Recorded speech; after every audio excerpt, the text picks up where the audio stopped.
আর পোশাক, ধান থেকে তো একবার জাকাত দিই, ওই ধান বিক্রি করে টাকা জমাই, তাহলে কি ওই টাকার আবার জাকাত দিতে হবে?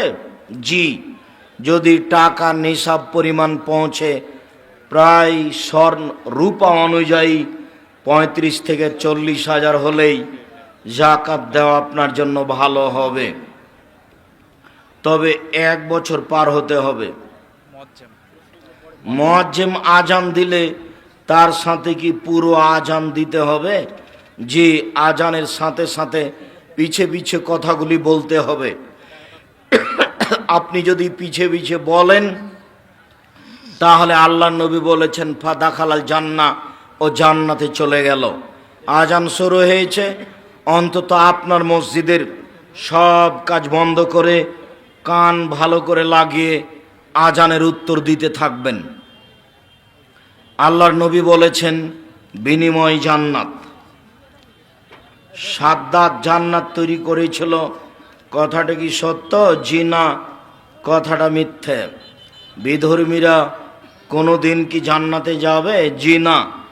কালেমা লা ইলাহা ইল্লাল্লাহ, আশহাদু আল্লা ইলাহা ইল্লাল্লাহ ওয়া আশহাদু আন্না মুহাম্মাদুর রাসূলুল্লাহ ছাড়া জান্নাতের কোনো পথ নেই। আমি ভুলক্রমে একটি মেয়ের সাথে জেনা করে ফেলেছি, নাউজুবিল্লাহ। আমি মেয়েটিকে বিয়ে করতে চাই, কিন্তু আমার পরিবার থেকে মেনে নিচ্ছে না। মেয়েটিও তার পরিবারকে বলতে পারবে না, বলছে জেনার বিষয়টা আমারও তার পরিবার কেউ জানে না। মেয়েটি হাফেজা, আল্লাহ তোমাদেরকে হেফাজত করুক। তুমি তাকে বিবাহ করো, তোমার বাপ মাকে জোরালোভাবে অনুরোধ করো।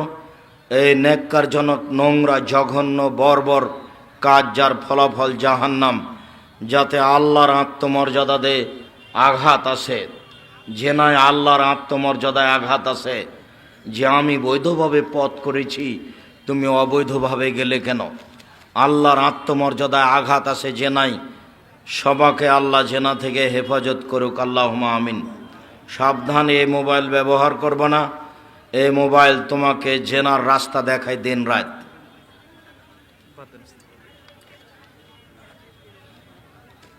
কোরআন মজিদটা ওদিকে রাখো। মৃত ব্যক্তির উপলক্ষে ইফতারির আয়োজন করা যাবে কি? মৃত ব্যক্তির উপলক্ষে ইফতারির আয়োজন করা যাবে না।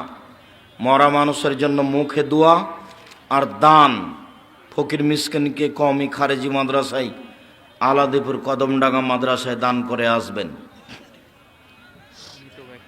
আর জামিয়া সালাফের জন্য দোয়া করবেন, আল্লাহ তুমি জামিয়া সালাফে কবুল করো।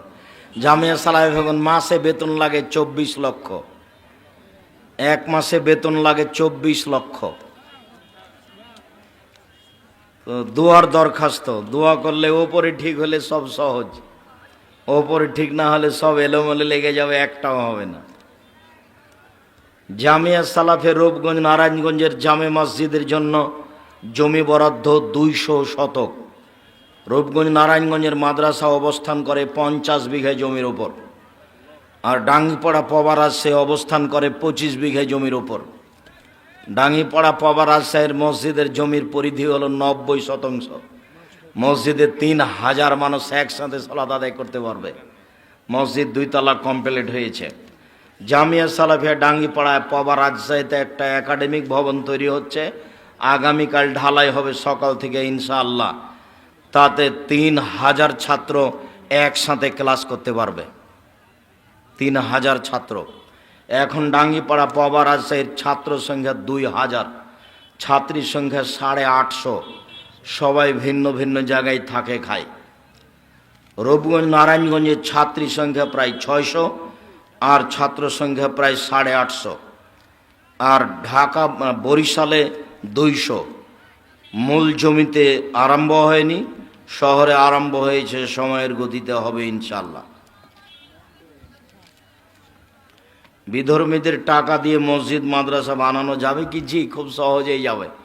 কেন? কাবা ঘরই তো বিধর্মীদের টাকা দিয়ে বানানো আছে। মোহাম্মদ সাল্লাল্লাহু আলাইহি সাল্লামের বাপ চাচারা কাবা ঘর বানিয়েছেন, ওরা তো পৌত্তলিক। বুঝেননি কথা মনে হয়। কাবা ঘর কারা বানিয়েছেন? মোহাম্মদ সাল্লাহ সাল্লামের বাপ চাচারা বানিয়েছেন, দাদারা বানিয়েছেন। তারা কি মোহাম্মদ সাল্লাহ সাল্লামকে তখন মেনেছিলেন? তখন কি তিনি নবী ছিলেন? না। তোরা সব পৌত্তলিক মূর্তি পূজা করতো, সরস্বতী, ভগবতী, কালী, দুর্গা, হবল মূর্তি, উলু হবাল, হবাল তুমি সম্মানীয়, এভাবে চিৎকার করতো তারা। বিধর্মীদের টাকা দিয়ে মসজিদ বানানো যাবে, তারা ফলাফল দুনিয়াতে পাবে, পরকালে নয়।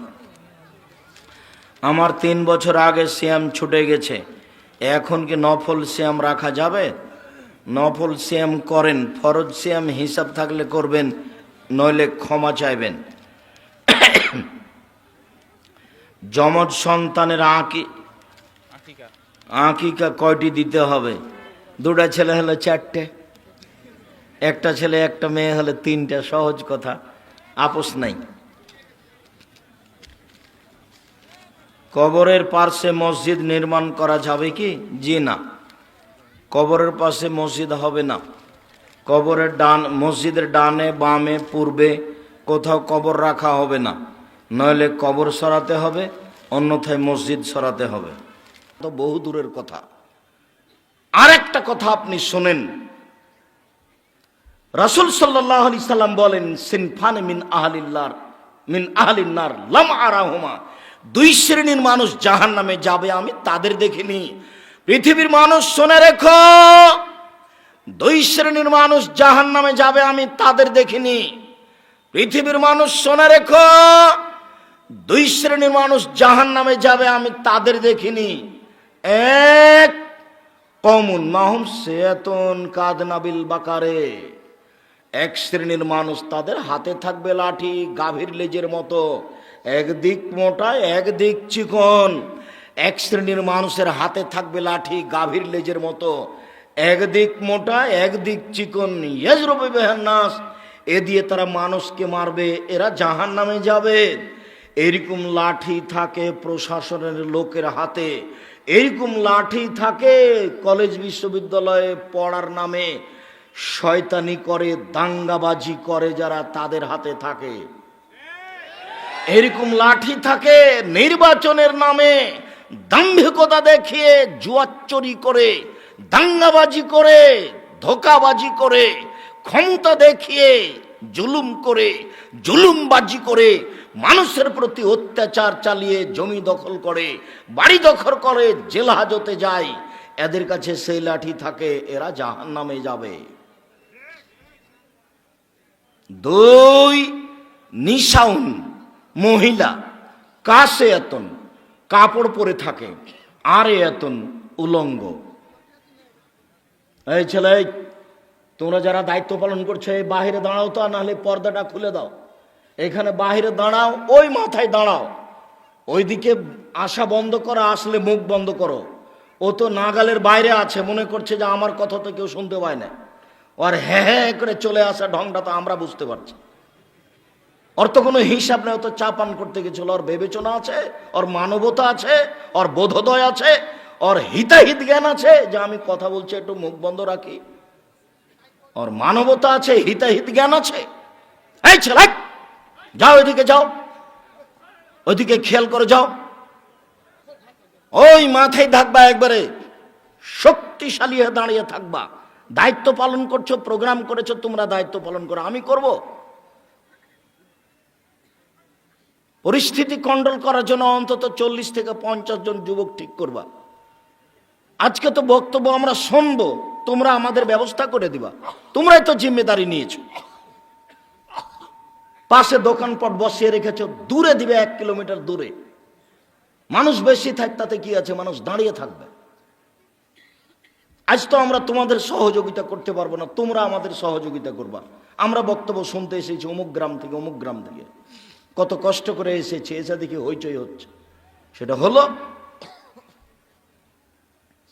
নিশাউন, মহিলা, কাশে এতন, কাপড় পরে থাকা, আর এত উলঙ্গ। দেখো, মনে হচ্ছে আল্লাহর নবী তোমার বোনকে দেখে দেখে বলছে, মনে হচ্ছে যে আল্লাহর নবী তোমার বোনকে এইভাবে দেখে দেখে বলছেন। দেখো নাহলে তার মুখের শব্দ দেখো, নিশাউন, মহিলা, কাশে এতন, কাপড় পরে থাকে আর এত উলঙ্গ, মিল খায় না তোমার মার সাথে? ওই যে দেখো তোমার মা ছোট ব্লাউজ পরে আছে, পেট দেখা যায়, পিঠ দেখা যায়, এই পর্যন্ত হাত দেখা যায়, এটা কি? আমি তো 20 বছর আগে বলেছি লম্বা হাতের ব্লাউজ পরতে হবে, এখনো তোমার মা ছোট ব্লাউজ পরে আছে। তোমার বাপের জন্য দায়ী, তোমার বাপ কাপুরুষ, তোমার বাপ কাপুরুষ, তোমার বাপ কাপুরুষ। আমি ছোট ব্লাউজ পরা যাবে না এ কথা বলিনি। ছোট ব্লাউজ কোনো ব্রেসিয়ার পরে থাক, ব্রেসিয়ার কোনো এমনিতেই থাক না কেন, যেখানে তার দেবর নাই, যেখানে তার ভাসুর নাই, সেখানে কিভাবে থাকবে সেটা তার ব্যাপার, তার স্বামীর ব্যাপার। যেখানে দেবর আছে, যেখানে ভাসুর আছে, যেখানে গ্রামবাসী আছে, সেখানে সে কিভাবে থাকতে পারে? লম্বা হাতের ব্লাউজ হতে হবে যার হাত হবে কবজি পর্যন্ত, নিচের দিক কোমরের নিচে চলে যাবে, তার নাম পোশাক। আর যদি শাড়ি পরে, শাড়িও হারাম বলিনি, শাড়ি পরলে পায়জামা পরতে হবে, মোজা পরতে হবে। কেন? শাড়ি যদি পরে মোজা না পরে তাহলে রিক্সার উপরে পা ওঠাতে হাঁটু পর্যন্ত পা খুলে যাবে। তোমাকে যে খারাপ লাগে না, তোমার বাপকে যে খারাপ লাগে না, কারোর কাছে যে আত্মমর্যাদা নেই, সবাই যে পশু প্রাণীর মতো দিন কাটাচ্ছে, কাউকে যে খারাপ লাগে না, বউ যে আসকারা মাস্কারা মুখে চোখে লাগিয়ে ঘুরে বেড়াচ্ছে, একটুকু খারাপ লাগে না। কই আমাদের তো হাটে বাজারে না গিয়েও চলে, চলে তো, কোনো দিন আমরা হাটে বাজারে যাই না, আমাদের বাড়ি থেকে যায় না, চলে তো, আমরা বেঁচে আছি তো, মরে যাই না। লাইভ খোলেন জান্না, এরা জান্নাতে যাবে না। ওলা ইয়াজাদনা রিহা, এরা জান্নাতের গন্ধ পাবে না। ফাইনা রিহা আলা তুজাদু মিন মাসিরাতি কাদা ওয়া কাদা, যে জান্নাতের গন্ধ 1 বছরের দূরত্ব পথ থেকে পাওয়া যায়, সেটাও সে পাবে না। এই হলো নারী। সম্মানিত দিনী বোন, আপনার জন্য জান্নাত সহজ এ কথাই ঠিক, তবে জাহান্নামও সহজ এ কথাও ঠিক। মহান আল্লাহ বলেন, ওয়াবুদুল্লাহ ওয়ালা তুশরিকু বিহি শাইআ, পৃথিবীর মানুষ এক আল্লাহর ইবাদত করো, তার সাথে বিন্দুমাত্র শরীক করো না। ভারত বাংলাদেশ শিরক দিয়ে পরিপূর্ণ, রাজশাহী বিভাগেও যথেষ্ট শিরক আছে। গরুকে লাথি মারা যায় না এই কথা বললে শিরক হয়। ঘরে কাক ডাকছে, কুটুম্ব আসতে পারে এ কথা বললেও শিরক হয়। হাত থেকে গিলাস পড়ে গেলে কেউ আসতে পারে এ কথা বললেও শিরক হয়। লোকটা মরে যাওয়ার পরে তার রূহ 40 দিন বাড়িতে ঘুরতে থাকে, ইচ্ছা মতো কথা বলে, এরকম বললেও শিরক হয়। সূর্য ডোবার সাথে সাথে ঘরে আলো বাতি জ্বালতে হবে, এটা হিন্দুদের নীতি, এ কাজ করলেও শিরক হয়। স্বামী মরার সাথে সাথে নাকফুল খুলে দিতে হবে, এ নীতিতেও শিরক হয়। স্বামী মারা গেছে 4 মাস 10 দিন সাজগোজ করতে পাবে না, নতুন পোশাক পরতে পাবে না, তার নাম শোক। মুসলমান শোক পালন করবে 3 দিন, আর স্বামী মারা গেলে স্ত্রী শোক পালন করবে কতদিন? 4 মাস 10 দিন। তো সে 4 মাস 10 দিন নতুন পোশাক পরতে পাবে না, সাজগোজ করতে পাবে না, কিন্তু নাকের ফুল খুলে দিতে হবে হাতে হাতে, এটা কে বলল? একই কথা। কুলাতে পা দেওয়া যায় না এই কথা বললেও শিরক হয়। চুলাতে পা লেগে গেলে অনেক কিছু হতে পারে এ কথা বললেও শিরক হয়। তুলসীর গাছ তুলে ফেলা যায় না এ কথা বললেও শিরক হয়। আমি কথা বলছিলাম, টিকটিকি টিকটিক করে উঠলো, বললাম ঠিক বলেছি, এ কথা বললেও শিরক হয়। জোড়া কলা খেলে জামা সন্তান হয়, জোড়া কলা খেলে যমজ সন্তান হয় এ কথা বললেও শিরক হয়। জুতা পায়ে দিয়ে ধানের উপরে হাঁটা যায় না এই কথা বললেও শিরক হয়। বাচ্চা ছেলে মেয়ে জন্ম নিয়েছে, রাতে লোহা হাতে করে বের হতে হবে, নইলে বাচ্চাকে চোরাচন্নি পাখিতে ধরবে এই কথা বললেও শিরক হয়। আতর ঘরকে লক্ষ্য করে মায়ের কাছে কত সেরে কাছে, দাদির কাছে কত সেরে কাছে, আল্লাহ ভালো জানেন। এই করোনা সেই করোনা, চন্দ্র সূর্য গ্রহণ লাগলে যেই মহিলার পেটে বাচ্চা আছে সে চলাচল করতে পাবে না, চুপচাপ শুয়ে থাকবে, কাজ করতে পাবে না, কিছু করলে ক্ষতি হবে। চন্দ্র সূর্য গ্রহণ লেগেছে এরকম কথা বললে শিরক হয়। জন্মদিবস পালন করলে শিরক হয়, মৃত্যু দিবস পালন করলে শিরক হয়, কোনো দিবস পালন করলে শিরক হয়। কবরের কাছে কিছু চাইলে শিরক হয়, কবরে মানত মানলে শিরক হয়, কবরে কিছু দিলে শিরক হয়। যে কিছু করতে পারে না তার কাছে সম্মান চাইলে, তার কাছে কিছু চাইলে শিরক হয়। এদেশের মাটি শিরক দিয়ে পরিপূর্ণ করা আছে। পৃথিবীর মানুষ, তোমরা এক আল্লাহর ইবাদত করো, বিন্দুমাত্র শিরক করো না। হাদিসে কুদসি মানে আল্লাহর নবীর মুখের ভাষা, সরাসরি আল্লাহ বলছেন, তার নাম হাদিসে কুদসি। আনাস রাদিয়াল্লাহু তাআলা আনহু বলেন, রাসূল সাল্লাল্লাহু আলাইহি সাল্লাম বলেছেন, ইবনা আদম মা দাওয়াতানি ওয়া রাজাওতানি, আদমের ছেলে মেয়ে শোনো। আল্লাহ বলছেন, ও আদমের ছেলে মেয়ে শোনো, তোমরা যেভাবে ডাকো আমি সেভাবে থাকি, তোমরা যেভাবে আশা পোষণ করো সেভাবে আমি পূর্ণ করে থাকি। আদমের ছেলে মেয়ে শোনো, রাত দিন তোমরা যেভাবে ডাকো আমাকে সেভাবে শুনি, যেভাবে আশা পোষণ করো সেভাবে আমি পূর্ণ করে থাকি। ফাস্তাগফিরতানি গাফারতু লাকা, তুমি আমার কাছে ক্ষমা চাও, তোমাকে আমি ক্ষমা করে দিব। আলামা কানা মিনকা আলা উবালি, তোমার যত পাপ আছে সব ক্ষমা করে দিব। আমি পরোয়া করি না তুমি কত বড় পাপী, আমি পরোয়া করি না তুমি কত বড় পাপী, আমি পরোয়া করি না তুমি কত বড় পাপী। আদমের ছেলে মেয়ে শোনো, লাউ বালাগাত যুনুবুকা আনানা সামায়ে, তোমাদের পাপ বেশি হতে হতে যদি আকাশে লেগে যায়, পাপ আর পাপ, আকাশ জমিন পরিপূর্ণ হয়ে আছে, এরপরে যদি ক্ষমা চাও ক্ষমা করে দিব। আমি পরোয়া করি না তুমি কত বড় পাপী, আমি পরোয়া করি না তুমি কত বড় পাপী, আমি পরোয়া করি না তুমি কত বড় পাপী। আদমের ছেলে মেয়ে শোনো, এই দুই ভাষণ থাকলো পৃথিবীতে। এই বিচারের মাঠে যেদিন তোমরা আমার কাছে উপস্থিত হবে, আদমের ছেলে মেয়ে শোনো, সেই দিন আমি বলবো, লা আতাইতানি বিকুরাবিল যে খাতায়া সুম্মা লাকিতানি লা তুশরিকু শায়া লা আতাইতুকা বিকুরাবিহাম মাগফিরা। এই আদমের ছেলে মেয়ে শোনো, আজ কিয়ামতের মাঠে উঠেছো পাপ নিয়ে, পাপ আর পাপ, তোমাদের পাপ খালি আকাশ জমিনে পরিপূর্ণ হয়ে আছে। শোনো, যদি শিরক না থাকে আমি সব পাপ ক্ষমা করে দিলাম। তোমার যেই পরিমাণ পাপ আমার সেই পরিমাণ ক্ষমা, তোমার যেই পরিমাণ পাপ আমার সেই পরিমাণ ক্ষমা। যদি শিরক না থাকে, তোমার পাপ যত আমার ক্ষমা তত, তোমার পাপ যত আমার ক্ষমা তত। যদি শিরক না থাকে, পৃথিবীর মানুষ আল্লাহর ইবাদত করো, বিন্দুমাত্র শিরক করো না।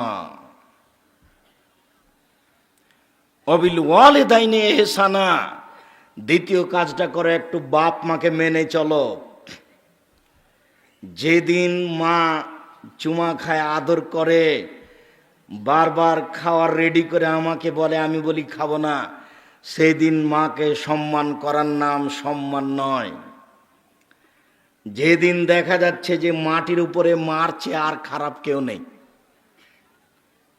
বউ বলছে দেখবে তোমার মা কত খারাপ, দেখবে তোমার মা কত খারাপ, দেখা তো তুই কি দেখাস, দেখো দেখো এই যে তোমার এই যে বড় মাছটা নিয়ে এসেছো না, এই যে মাথা খান তোমার বড় তোমার বোনের ছেলেকে দিল, দেখবে দেখো, এই যে দেখো, এই যে দেখো, এই যে তোমার মা দিচ্ছে, দেখো। ঠিকই তো, তুই ঠিকই বলছিস তো, আসলেই তো মা খারাপ।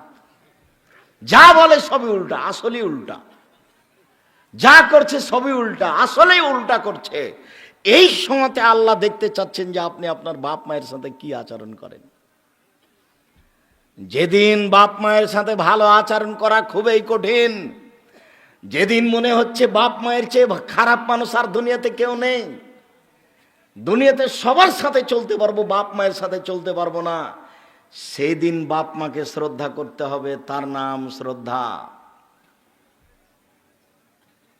আল্লাহ বলতে বলতে এই পর্যন্ত বলছেন, ফালা তাকুল্লাহুমা উফিন, এই শব্দটা বলতে পাবা না। আরে আমার মা আমি যখন পেশাব করেছি 5-7 বার, তখন আমার মা একটু আদর করে আমাকে বলেছে, গায়ে একটু আঘাত করেছে আর বলেছে, এই অত পেশাব করিস কেন, এই একটু অত পেশাব করিস কেন। আমার মায়ের সেদিন আদর ছিল। এখন আমার মা আমার কোলে, আমি একদিন ছিলাম আমার মায়ের কোলে, এখন মা আমার কোলে। এখন যদি মা বারবার পেশাব করে, আমি যদি একটু বলি তাহলে জায়েজ হবে না। আজকে আমার সম্মান করে এরকম সুযোগ নেওয়ার কোনো সুযোগ নেই। পেশাব পরিষ্কার করব আমি, পায়খানা পরিষ্কার করব আমি, কাপড় বদলে দিব আমি, গোসল করিয়ে দেব আমি। আমার বোনেরা চলে গেছে শ্বশুর বাড়ি। আমার স্ত্রীকে বলেছিলাম তুমি আমার মাকে দেখিও, তখন আমার স্ত্রী বলছে তোমার মা অকথ্য ভাষা আমাকে গালি দেয়, তোমার মাকে দেখবো মানে তোমার মাকে তুমি দেখো গা। আমি সব বৌমা এমন এই কথা বলি না, বৌমা ভালো হোক এটাই চাই। উপস্থিত বৈঠকের মুসলিম বোন এদিকে শোনেন, এই মেয়ে এই শোনো, তোমার শাশুড়ি তোমাকে গালি দেয় এ কথাই ঠিক, তোমার শাশুড়ি তোমার নিন্দা করে এ কথাই ঠিক, এর পরেও বলছি জীবন বাজি রেখে তুমি শাশুড়িকে মূল্যায়ন করো, তোমার রুজিতে বরকত হবে, তোমার ফল ভালো হবে, এ কথাও ঠিক। আর তোমাকে বলে যাচ্ছি যুবক, তুমি কোনো সময় তোমার বোনের ভাগ্নিদের ভাতকে ভারী মনে করো না। তোমার বউ কিন্তু বলছে বারবার, দেখো তোমার ভাগ্নি আসে, তোমার ভাগনা আসে, তোমার বোন আসে, তোমার বাপের দোস্ত আসে, কত মানুষ আছে, এত রান্না করা যাবে না। এই বলে তোমার বউ তোমাকে বলতে পারে। তুমি শোনো, একদিন আল্লাহ তোমার রুজি দিচ্ছিল শুধু তোমার হাতে, তারপর বিবাহ করলা, তোমার হাত দিয়ে এবার 2 জনের রুজি হলো। তোমার একটা ছেলে হলো, তোমার হাত দিয়ে 3 জনের রুজি হলো। একটা মেয়ে হলো, তোমার হাত দিয়ে 4 জনের রুজি হলো। ভাগ্নে এসেছে, 5 জনের রুজি হলো। ভাগ্নি এসেছে, 6 জনের রুজি হলো। বোন এসেছে, 7 জনের রুজি হলো। ভগ্নিপতি এসেছে, 8 জনের রুজি হলো। তোমার হাত দিয়ে আল্লাহ ব্যবস্থা করছে, তুমি করো, আল্লাহ বরকত দিয়ে দিবে। তুমি বলে দিও আব্বা আমার কাছে খাবেন, আম্মা আমার কাছে খাবেন, আমার ভাগ্নে আমার কাছে খাবে, ভাগ্নি আমার কাছে খাবে, বোন আমার কাছে খাবে, দোলা ভাই আমার কাছে খাবে, আমার বাপের যত আত্মীয় স্বজন আছে সব আমার কাছে খাবে। তুমি খাওয়াতে শুরু করো তো, তুমি 6 মাস পরে দেখবে তোমার টাকা পয়সা বেশি হয়ে গেছে, হবেই। এর নাম বরকত। মন সংকীর্ণ করো না। বহুদিন আগে বলেছি তোমার বউকে হতে হবে তোমার মায়ের স্বভাবের। 150 চাউল রান্না করবা না কখনো ভুলেও। কতদিন বললাম, তোমার মা 3 কেজি চাউল রান্না করত, ঢেঁকিতে ধান ভেঙে গরু ছাগলে খেত, মেহমানে খেত, ছেলে মেয়ে খেত। তোমরা 10 ভাই বোন ছিলে, তোমার বাপ মা ছিল, 2 জন কিষান কামলা ছিল, তোমার বাপের স্বভাব ছিল মসজিদ থেকে ফকির ধরে আনা। এসার সময়তে মসজিদ থেকে বের হচ্ছে, কোনাতে একজন মুরব্বী বসে আছে, জি কে আপনি? আমি মুসাফির, বাড়ি কোথায়? ফরিদপুর ভাঙা। দুপুরে রাতে খেয়েছেন? জি না, আমার সাথে চলেন। তো বাস, তোমার মা রেডি করে দিয়েছে খাওয়ার, কোনোদিন মন খারাপ করেনি। এখন জুদা হয়ে আছো, বউ নিয়ে 150 চাউল রান্না করেছ। তখন মুসাফির নিয়ে বাড়ি গেছো বাপের স্বভাবে, তখন বউ ঝাঁকে, বুঝো না তুমি 150 চাউল রান্না করেছি, হসু নাই তোমার মেহমান নিয়ে চলে এসেছো, মেহমান বাইরে খাওয়াই নেসতে পারোনি। এখন পরের দিন তুমি দেখতে পাচ্ছ ওই যে একটা লোক বসে আছে, চুপচাপ চলে যাচ্ছ, কিছু বলতে পারো না, ধাক্কা খেয়েছো কালকে যে। নীতি পরিবর্তন করতে হবে, স্বভাব পরিবর্তন করতে হবে। আজকে স্বভাব পরিবর্তন করতে হবে তোমাকে, তোমার বউকে। আমি তোমার বউকে তালাক দিতে বলিনি, তবে যদি স্বভাব পরিবর্তন না করে বউ তালাক দিতে হবে, এ কথাই ঠিক। 150 চাউল রান্না করতে হবে না, হাফ কেজি, 1 কেজি, 3 কেজি চাউল রান্না করতে হবে। ছেলে মেয়ে খাবে, তোমরা খাবা, পশু প্রাণী খাবে, গরুতে খাবে রাতে। তবুও তুমি অল্প চাউল রান্না করবে না, মানুষজন খাবে, মেহমান খাবে, ফকির মিসকিন খাবে। 3 দিন যদি বাড়িতে ফকির না আসে, তাহলে স্বামী স্ত্রী বলা বলি করবে, কি ব্যাপার, উপরে উলুট পালট হয়ে গেছে নাকি? ফকির নাই কেন, মিসকিন নাই কেন, মানুষ নাই কেন, মেহমান নাই কেন? মনটা বড় রাখিও, কয়দিন পরে বয়স শেষ, বাপ চলে গেছে, দাদা চলে গেছে, দাদি চলে গেছে, আমিও চলে যাব, সময় শেষ। মেহমানকে খাওয়াইয়ে যাও, ফকির মিসকিনকে খাওয়াও, 1 কাজে 3 নেকি। 1, আল্লাহর পথে জেহাদ করলে যত নেকি হয়, ফকির মিসকিনকে খাওয়ালে তত নেকি হয়। 2, রাতে তাহাজ্জুদ পড়লে যত নেকি হয়, ফকির মিসকিনকে খাওয়ালে তত নেকি হয়। 3, নিয়মিত বৃহস্পতিবার সোমবার প্রতি মাসে 3 দিন, আরাফার দিন, মহররমের দিন, এইসব দিনে রোজা থাকলে যত নেকি হয়, ফকির মিসকিনকে খাওয়ালে তত নেকি হয়। এক কাজে 3 কাজ, 3টা কাজের বিনিময় বিশাল বিশাল বিশাল। 1, জেহাদ, বিনিময় জান্নাত। 2, রাতে তাহাজ্জুদ, বিনিময় জান্নাত। 3, কি বললাম, নফল সিয়াম, বিনিময় জান্নাত। তো এই 3টার সমন্বয়ে এক কাজ, কি বলেন তো? ফকির মিসকিনকে খাওয়া। ভালোই বুঝতে পেরেছে, 3টার সমন্বয়ে এক কাজ, একটাতে 3 কাজ। রাসূল সাল্লাল্লাহু আলাইহি সাল্লাম বলছেন, পৃথিবীর মানুষ শোনো শোনো, ইন্না ফিল জান্নাতি লাগারাফ ইরা জাহিরা মিন বাতিনহা বাতিনা মিন জাহিরিহা। জান্নাতে কতগুলি দামি দামি ঘর আছে, এত দামি ঘর, উন্নত মানের পদার্থ, বাহির থেকে ভিতর দেখা যায়, ভিতর থেকে বাহির দেখা যায়, খালি টক টক টক টক করছে, ঝকঝক করছেন। তখন সাহাবীগণ বলছেন, আল্লাহর নবী এগুলো কাদের জন্য? তখন আল্লাহ রাসূল বলছেন যে আতামাত্তমা, যারা ফকির মিসকিনকে খেতে দিতে পারে তাদের জন্য। যদিচ ওখানে আরো একটা কথা আছে, রাতে মানুষ যখন ঘুমায় তাহাজ্জুদ পড়ে যারা, তাদের জন্য। আর একটা বলেছেন নফল সিয়াম পালন করে যারা, তাদের জন্য। আর একটা বলেছেন মুখের ভাষা নরম যার, তাদের জন্য। সম্মানিত দিনী ভাই বোন, ওয়াবুদুল্লাহ ওয়ালা তুশরিকু বিহি শাইআ, পৃথিবীর মানুষ এক আল্লাহর ইবাদত করো, তার সাথে বিন্দু মাত্র শরীক করো না। 2, বাপ মাকে মেনে চলো। একজন সাহাবী এসে বলছেন, আল্লাহর নবী, আমার বাপ মা আমার কাছে কি পায়? তখন আল্লাহ রাসূল বলছেন, বলো কি পায়? মানে হুমা জান্নাতুকা নারকা, তারাই দুজন তোমার জাহান্নাম, তারাই দুজন তোমার জান্নাত। ওরাই তোমার জাহান্নাম, ওরাই তোমার জান্নাত। বাপ মা তোমার জাহান্নাম, বাপ মা তোমার জান্নাত। খুব হিসাব করে বাপ মায়ের সাথে কথা বলবেন, কোনোদিন জোরে কথা বলবেন না, ঝাঁকি দিয়ে কথা বলবেন না। মরার পরে অনেক স্বাদ হবে মায়ের সাথে ভালো আচরণ করার, কিন্তু আর মাকে ফেরত পাওয়া যাবে না। বাপের মরার পরে অনেক স্বাদ হবে তার সাথে ভালো আচরণ করার, কিন্তু মরার পরে আর স্বাদ হবে না। আমার একটা পরামর্শ আছে, সালাম ফিরার পূর্বে একটা দোয়া পড়ার। বলেন তো কি? রব্বির হামহুমা কামা রাব্বায়ানি সাগীরা, একটু পালন করবেন। আর একটা পরামর্শ আছে, এইটা যেন ঠিক মতো বলতে পারি, তার জন্য কি? 2 রাকাত সালাত। আব্দুল্লাহ বক্তব্যের এক পর্যায়ে বলছিল শেষের দিকে, প্রত্যেকটা কাজের জন্য 2 রাকাত সালাত, বিপদের জন্য 2 রাকাত সালাত, কিছু চাইবেন তার জন্য 2 রাকাত সালাত, কোনো বিপদে পড়েছেন তার জন্য 2 রাকাত সালাত, সমস্যা তার জন্য 2 রাকাত সালাত, সব জায়গাতে 2 রাকাত সালাত দিয়ে কাজ। অবিদিল কুরবা, নিকট আত্মীয়র সাথে ভালো আচরণ করো। পৃথিবীতে সবচেয়ে নিকট আত্মীয় হচ্ছে নিজ ভাই। নিজ ভাইয়ের সাথে চলা খুবই কঠিন। আমাদের চাঁপায় নবাবগঞ্জে একটা কথা আছে, ভাই ভাই ঠাঁই ঠাঁই। ভাই কিন্তু চাকরি করে আর একজনের ভাইয়ের ছেলে মেয়ে লালন পালন করে না স্বাভাবিকভাবে।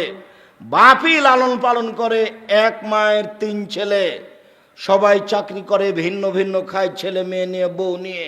এও চাকরি করে, ব্যবসা করে, ছেলে মেয়ে নিয়ে, বউ নিয়ে খায়। এও উপার্জন করে, ছেলে মেয়ে নিয়ে, বউ নিয়ে খায়। কেউ কারো খায় না। কয়দিন আগে সবাই মায়ের কাছে খাচ্ছিল। অবাক পৃথিবী। এখানেই সমস্যা আছে। জমি ভাগ নিয়ে, জিনিস ভাগ নিয়ে আমাদের গ্রামের এক লোক 2 ভাই মিলে মারামারি করতে করতে ঢেঁকি কাটা ভাগ করে নিয়েছে। ঢেঁকি কেটা ভাগ করে নিয়েছে, তো কি হবে? এটাতে 2জনই ঠান্ডা, 2জনের বউ ঠান্ডা, 2জনের সাথে চলা খুব কঠিন। ভাই বড় ভাই ভুল করেছে, আপনি হাত ধরে ক্ষমা নেবেন। এই ছেলে, বল তোমার বড় ভাই করেছে, তোমাকে হাত ধরে ক্ষমা নিতে হবে, এটাই নীতি। মুরব্বী, আপনাকে বলছি অনুরোধ, আপনার ছোট ভাই ভুল করেছে, আপনি হাত ধরে ক্ষমা নেবেন, এটাই ঠিক। যখন যে জেলাতে যাই, সেই জেলাতে দেখি প্রায় মানুষ আমার হাত ধরে ক্ষমা নাই ভাই, মাফ করবেন, আপনাকে না বুঝে আমি অনেক কিছু বলেছিলাম। কি যে হয় খালি নাকি বলে। আমি কোনোদিন ক্ষতি করিনি, আর ক্ষতি করার চেষ্টাও করি না। ঢাকা বিমানবন্দরে বসে আছে একটা লোক, চট করে পাশে এসে সালাম দিয়ে বলছে আসসালামু আলাইকুম। কথা একটু নরম করে বললে হয় না? তা আমি বলছি যে নরম করে বললে হয় না, এজন্য তো বলছি। না হবে, নরম করে বললেও হবে। খুব জোরে বলছে, নরম করে বললে হবে না এই জন্যই বলি।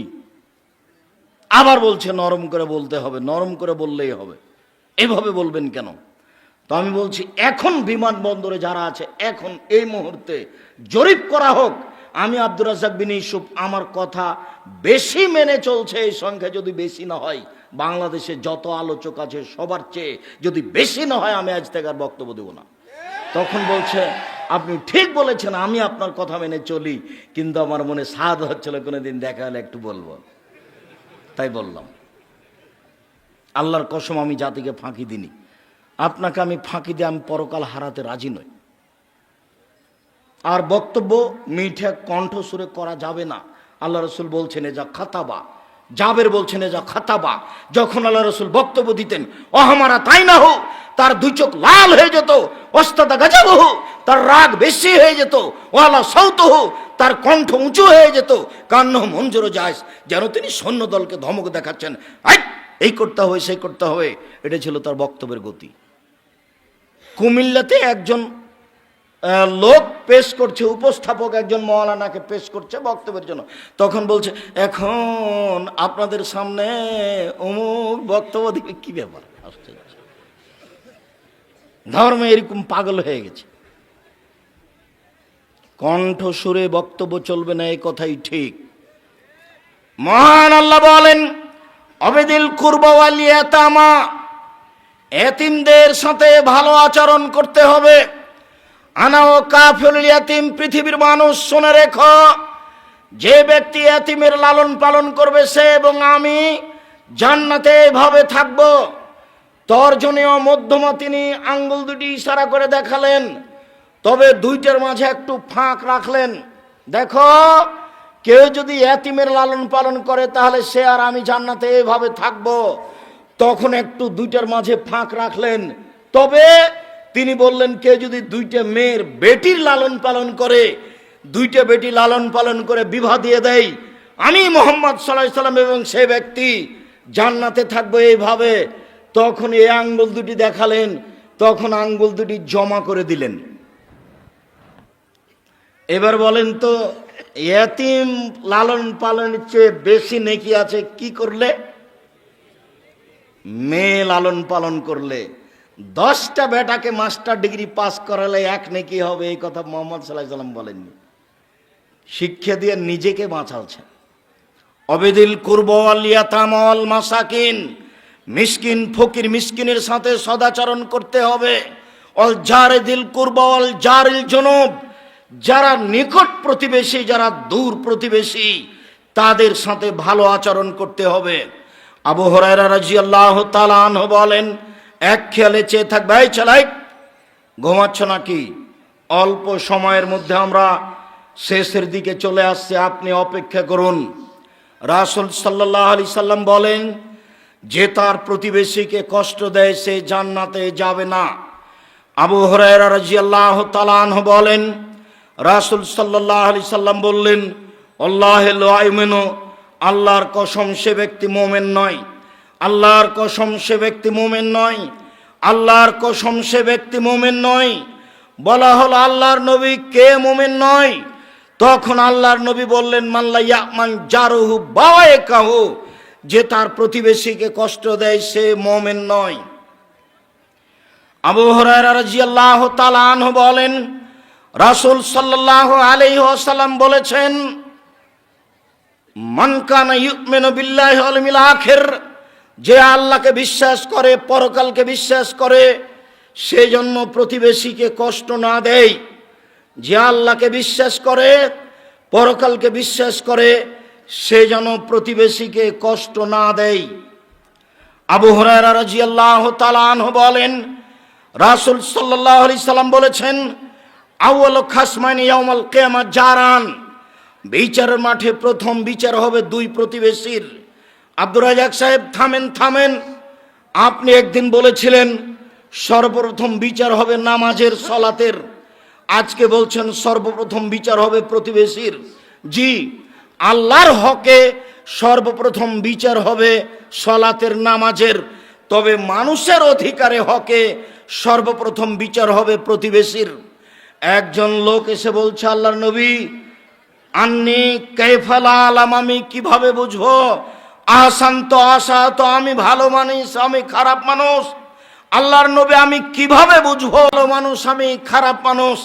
আল্লাহর নবী বলছেন, এজা সামেত আমিন জিরানে কাইয়াকুলুনা আহসান্তা ফাকাদ আহসান্তা, তোমার প্রতিবেশী যখন বলবে তুমি ভালো, তখন তুমি ভালো।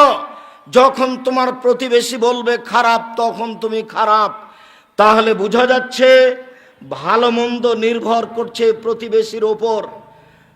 আবু হুরায়রা রাদিয়াল্লাহু তাআলা আনহু বলেন, রাসূল সাল্লাল্লাহু আলাইহি সাল্লামের কাছে আলোচনা করা হলো, ইন্না ফুলানাতান তুযকারু মিন কাসরাতে সলাতিহা সামিহা সাদাকাতিহা, আল্লাহর নবী, অমুক মহিলা বেশি বেশি সালাত আদায় করে, বেশি বেশি সিয়াম পালন করে, বেশি বেশি দান খায়রাত করে, গায়রান্নাহা তুদিল জিরানাহা বেসালিল লিসানেহা, তবে সে মুখ দিয়ে প্রতিবেশীকে কষ্ট দেয়।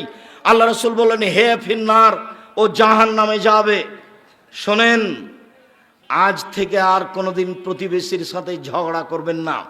উপস্থিত বৈঠকের মুসলিম বোন শোনেন, পাশের ছাগলে আপনার সিম গাছ কেটে দিয়েছে, এই কথাই ঠিক। এরপরে আপনি তার সাথে ঝগড়া করবেন না। প্রতিবেশী আপনার অনেক ক্ষতি করছে, এ কথাই ঠিক। এরপরে আপনি তার ক্ষতি করার চেষ্টা করবেন না।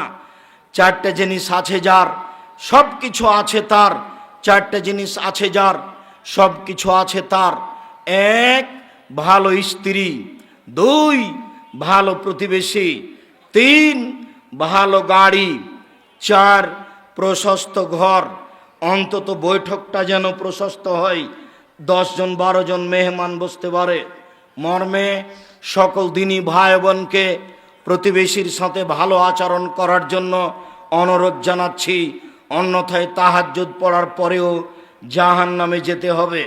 ভালো মানুষ সেই যে প্রতিবেশীর সাথে ভালো আচরণ করতে পারে।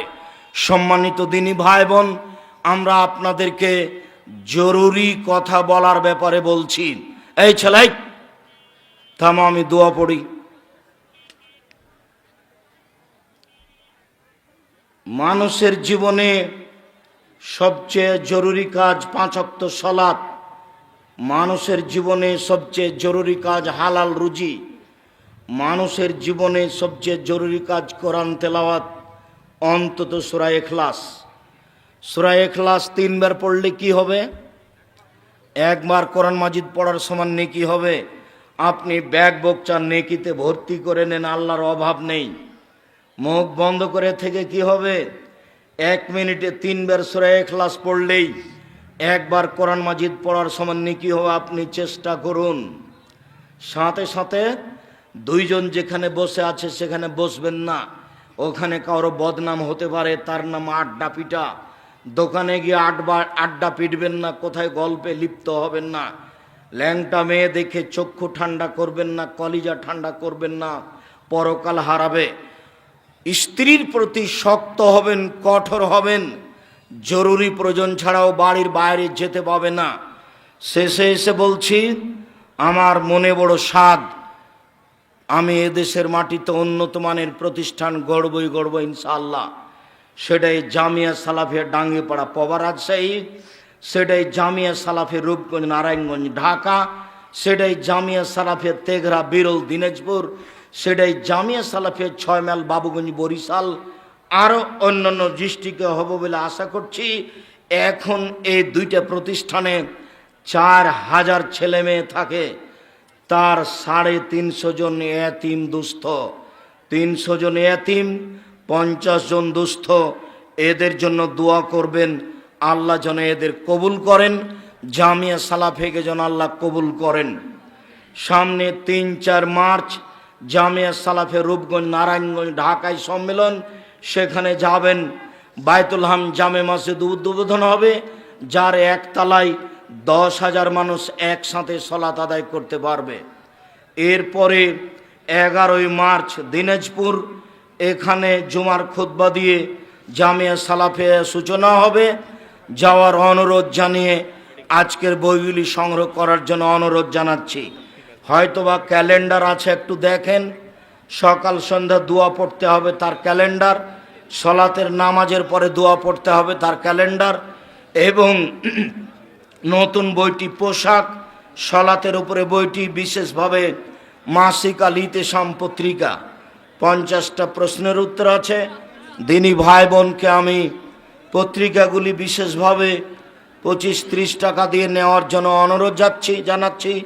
পত্রিকা ছেড়ে কেউ যাবেন না।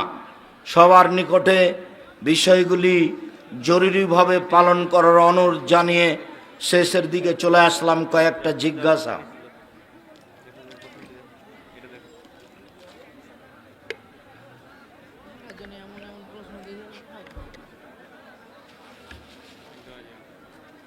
সম্মানিত দিনী ভাই বোন, আপনারা যে যেখানে আছেন আমাদের জিজ্ঞাসার উত্তরগুলো খেয়াল করেন। আর বইগুলি সম্ভবত আপনাদের হাতের ডানে, আমাদের হাতের বামে, ওখান থেকে বইগুলি সংগ্রহ করেন। কেউ খালি যাবেন না। বিশেষভাবে মাসিক আল ইতেসাম পত্রিকা, বিশেষভাবে ক্যালেন্ডার, বিশেষভাবে